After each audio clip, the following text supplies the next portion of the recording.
Good afternoon, Suidlanders. How are you? We trust that you are very, very well. I am going to be quite brief in this video, which is Suidlanders Week in Review for Friday, the 3rd of February. Because I just made about 3/4 of the video, and I discovered that I'd made quite a serious error. Not one that could be edited out and just kind of, papered over, as they say. So I've got to do it from scratch, and by now my voice is exhausted. So let's see how succinctly we can do this video. Beginning last Saturday, because as you know, we work Saturday to Friday on this particular video. We had the reports of the copper cables being stolen from in front of the Reiger Park police station. Absolutely scandalous, right in front of the police station, right in front of a group of police officers standing outside of the station's precinct in the road, or an adjoining road, perhaps 10, 12, 15 meters away from the scene of the crime, which was enormous. I suppose it ran for about 150 meters or further. And some police vans drove out past these guys. Absolutely unbelievable, and a sign of the times in South Africa.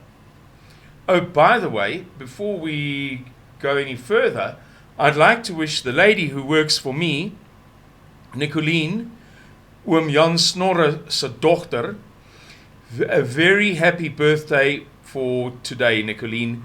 As we say in English, congratulations and many happy returns. May you have many more birthdays. And a lovely day for you, and a lovely weekend, and a lovely year ahead, Nicoline. Okie dokie, everybody. Then what did we have? We had, the meat truck plunder videos. Although it turned out that those were from April 2022. So, for whatever it's worth to you, that was in fact kind of a false report or an erroneous report. On Sunday, the infamous K.W. Miller, the self-styled independent chief restructuring officer, who has been endeavoring to secure the task of sorting out Eskom, and who appears to represent very heavyweight financial interests, doubtless banks to whom Eskom owes money. I remind you that Ted Blom recently did an interview in which he explained that Eskom's debt is not 494 billion rand as advertised, but is probably, according to his independently audited calculations, approaching 1.3 trillion rand. So, you know what happens when you owe the bank 36,000 rand, they phone you every day. When it's 360,000 rand, they threaten you with all sorts of things. When it's 3.6 million and so on. Can you imagine? Why wouldn't, I don't know, the IMF or the World Bank or the Bank of China or whoever be sending in their hatchet men? So I don't know exactly who he works for. I'm speculating, but it seems reasonable to suggest that the urgency with which he's speaking is got to do with not just the guy who wants a contract that he's apparently never going to get, but to do with the pressure that his people feel that he must be placing on this matter in the eyes of we, the public. Came out with another video saying that this time EU and US citizens should evacuate South Africa now. By no means does Suidlanders endorse that message, much less its urgency. The message that people should be evacuating, we do not endorse. That they should be doing it immediately, that it's an urgent thing, we most certainly do not endorse. However, it is worth bearing in mind that this guy seems to have a very good insight into numerous things that are otherwise being withheld in the media He's revealing a lot of stuff that seems to kind of, it has, the correct word is verisimilitude. It has the appearance of being true. You can't be sure, but it kind of rings true. It sounds about right. So, what's the story? Should everybody be evacuating? No, but it's worth paying attention to what he says and filing it in the back of your mind and being aware that these enormously powerful forces are now issuing these messages. Maybe we're being beguiled, gekul, gulled. But let's be aware. Alexandra High School, a few days prior, we're talking Sunday now, a few days prior to last Sunday, Alexandra High School pupils went on the rampage and tossed out all of the food, the putu pop and mas being made for them for lunch in, the school feeding scheme, the national school feeding scheme, because they were sick and tired of, or they didn't like putu pop and mas. And that was really quite noteworthy in this time of so much poverty, that these kids were so horrified by the food. The food is either disgusting or the children are very badly behaved, and we know that Alexandra High School is renowned for bad behavior, group bad behavior. South Africa loses permission to import nuclear fuel for Coburg from the US. Westinghouse Corporation of the USA has, for years and years, been given permission, has had a license from the US government to export processed uranium to South Africa for use in Coburg's 2 atomic or nuclear reactors. For reasons that nobody seems to know, the most recent application to continue that license, to continue with that service, was denied or declined by the US government. They no longer are willing for Westinghouse Corporation to sell uranium to South Africa for Coburg. Apparently, it's not the end of the world. Apparently there are other suppliers available, and we have stockpiles that will last us a certain period. I haven't seen any reports suggesting how long they will last, but I have seen reports suggesting that for the short to medium term, it is by no means a problem. I think what's most interesting about that article is quite simply that the USA would do that. For some reason, they don't want to do that business with South Africa anymore. Can't wait to hear what is the real reason. It came out last weekend that Julius Malema intends to bring South Africa to a grinding halt on the 20th of March. Many people have contacted me about this in some state of, I don't want to exaggerate, but anxiety maybe, perhaps just curiosity, but people have been asking me about it, and I've said to them, don't forget that he said the same thing 5 years ago and 2 or 3 years prior to that, and on both occasions they turned out to be mountains that were really molehills. Let's see, he may do it this time, he may carry it through, but I don't think we should be panicking, because he has a track record of failing to do so.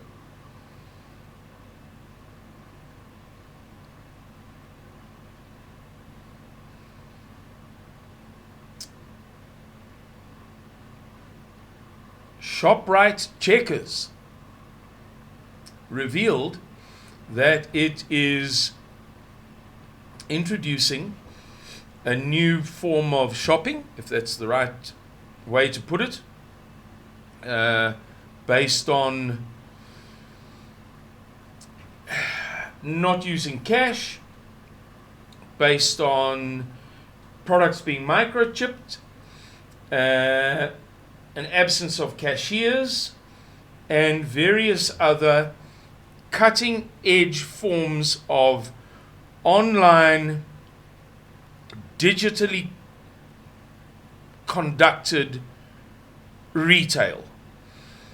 And there's quite a lot of concern about that amongst conservatives, and rightly so, because it appears as if all of these initiatives, this and various other things that we're hearing about in the pipeline for mankind, ways of doing business and so on.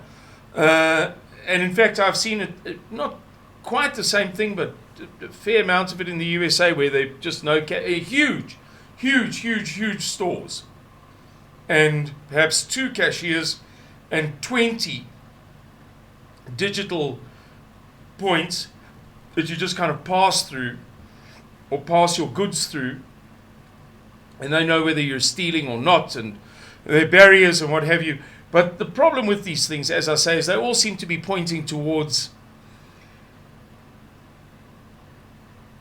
intra-body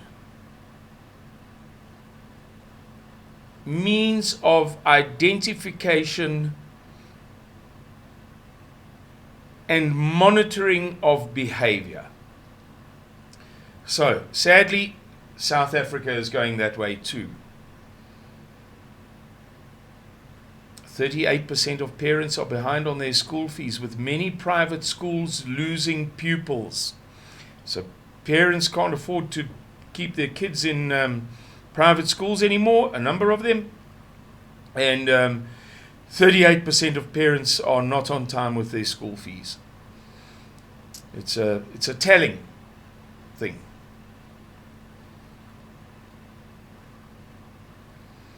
Right, what next on my long? Oh, we received warnings at the beginning of the week about land grabs and so on in the Knoppislaagte area of Centurion. Law enforcement and security companies were on high alert and standby. Residents were encouraged to be vigilant, and there was a lot of tension around that on Monday of this past week. And in a few minutes' time, we're going to get to where that turned out to be. So there was all of this kind of excitement, anxiety, apprehension on Monday, and then lo and behold, it turned into something worse. I'll talk about that in a moment. Geen brandstof vir 20 busse, we were told, on Tuesday. By Wednesday, Eskom had re-implemented stage 5 load shedding. It was predictable. We knew it was going to happen. And of course, during the rest, this is Wednesday, so Wednesday afternoon, 12 o'clock, Thursday, today, Friday, it's been back to, who knows actually. I would say stage 6 according to my calculations, but give them the benefit of the doubt, stages 4 and 5 and sometimes 6, but nobody really knows. Okie dokie.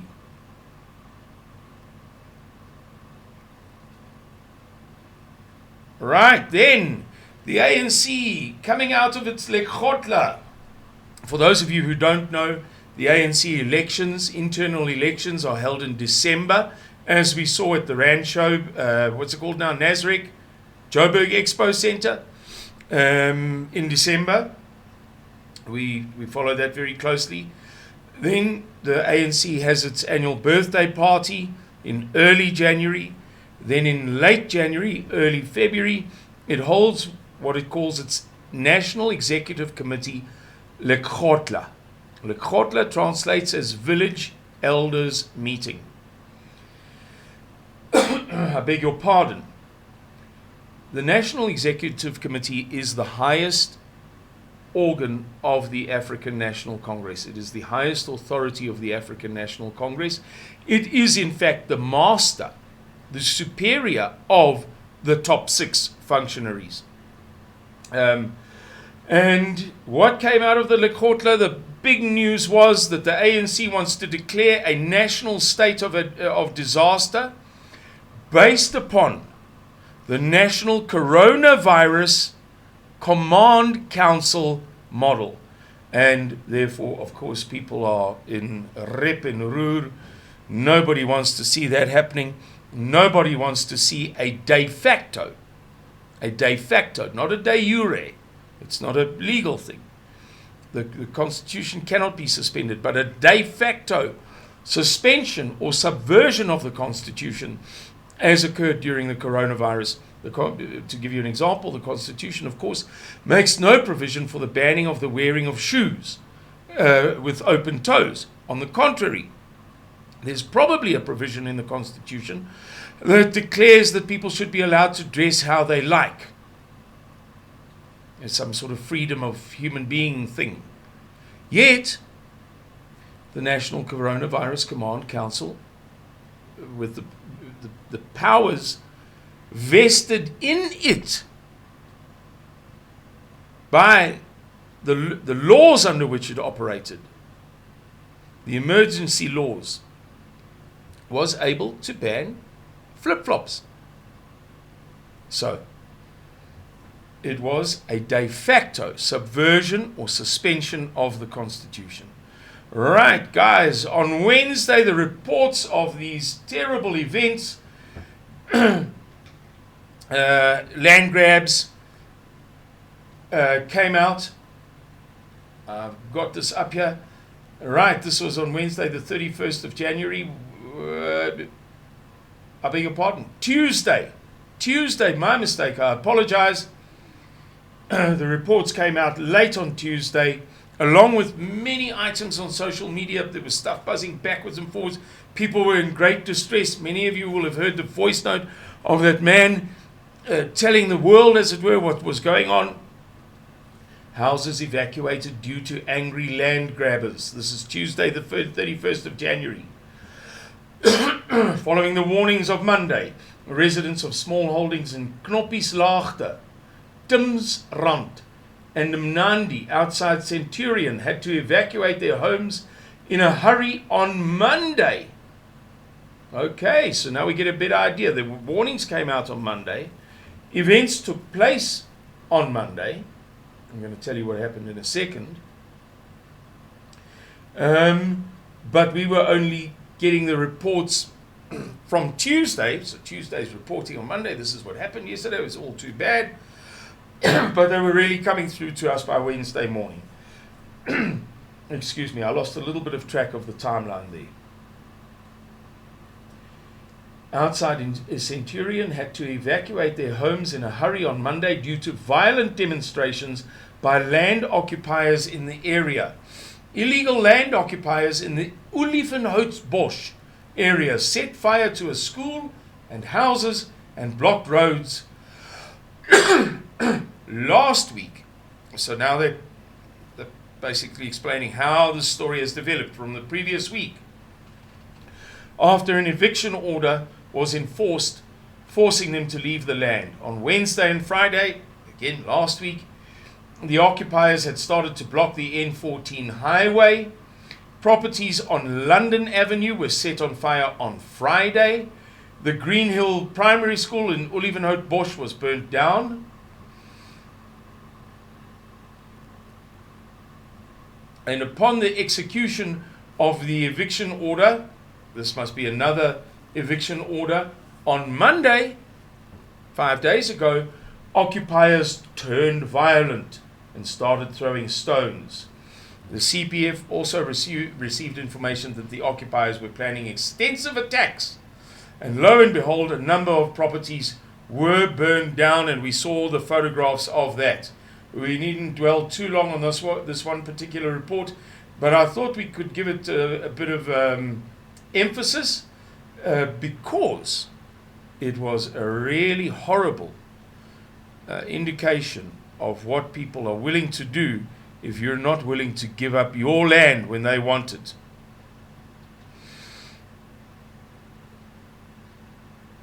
Gold has risen 4,000 rand in just a couple of weeks, it looks as if it's taking off, as we've been expecting for a couple of years.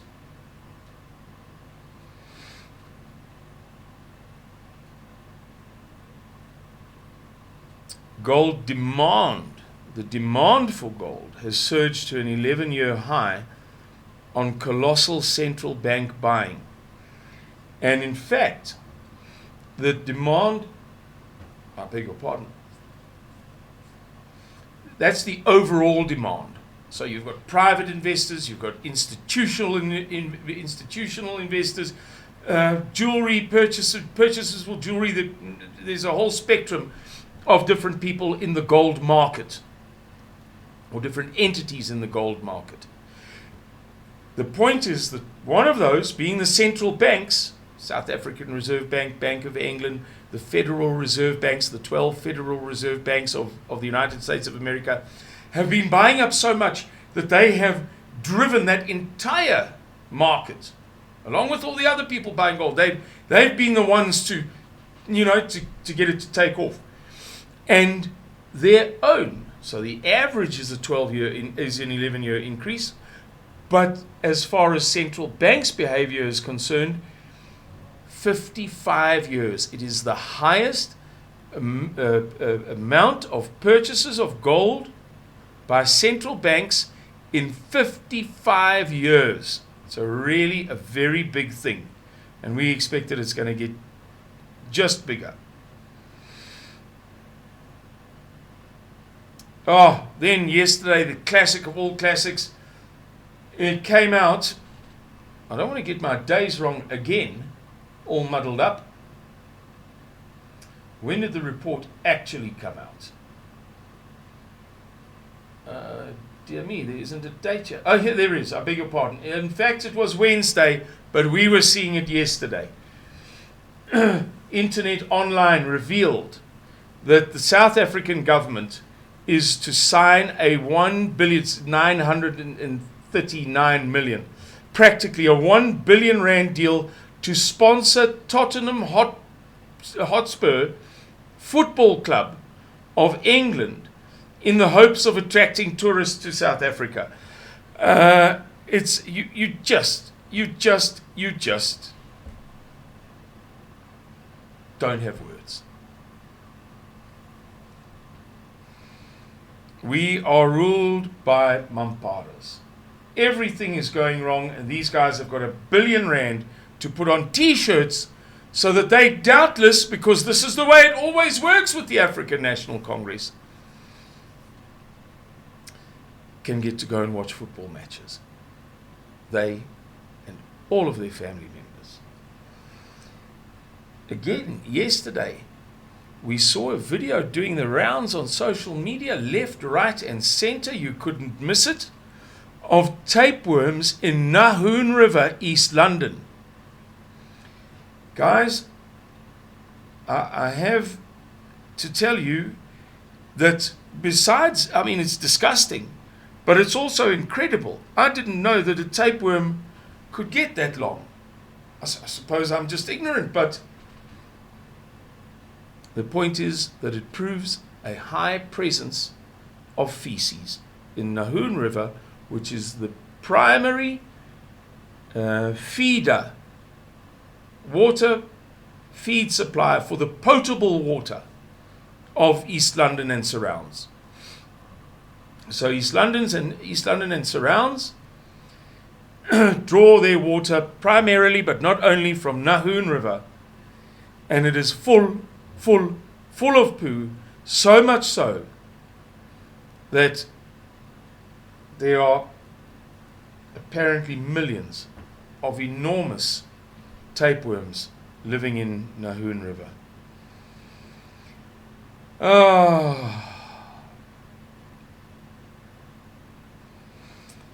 I think that's about it, guys. We've seen some dramas where Vicksburg in the Free State, angry school pupils tackled a police van and turned it over.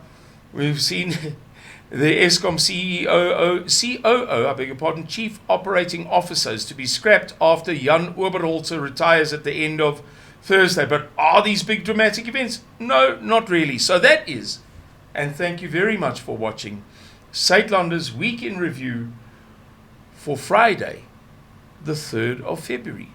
I wish you a blessed Friday and a lovely, lovely weekend. Goodbye and God bless all of you. Cheerio.